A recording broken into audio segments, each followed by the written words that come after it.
السلام علیکم دوست حضرت علامہ ابو عبداللہ محمد بن احمد مالکی قرطبی رحمہ اللہ نقل کرتے ہیں، حضرت حسن بصری رحمہ اللہ کی خدمت بابرکت میں حاضر ہو کر ایک عورت نے عرض کی، میری جوان بیٹی فوت ہو گئی ہے، کوئی طریقہ ارشاد ہو کہ میں اسے خواب میں دیکھ لوں؟ آپ رحمہ اللہ نے اسے عمل بتا دیا۔ اس نے اپنی مرحوم بیٹی کو خواب میں تو دیکھا، مگر اس حال میں دیکھا کہ اس کی بدن پر تارکول یعنی ڈامر کا لباس، گردن میں زنجیر اور پاؤں میں بیڑیا ہے۔ یہ ہیبتناک منظر دیکھ کر وہ عورت کانپ اٹھی۔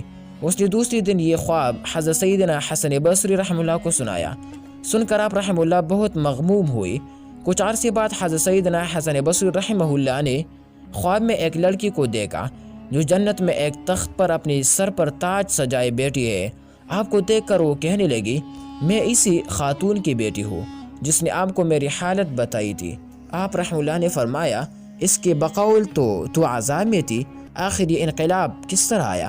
مرحومہ بولی، قبرستان کے قریب سے ایک شخص گزرا اور اس نے مصطفیٰ جان رحمت صلی اللہ علیہ وسلم پر درود بھیجا۔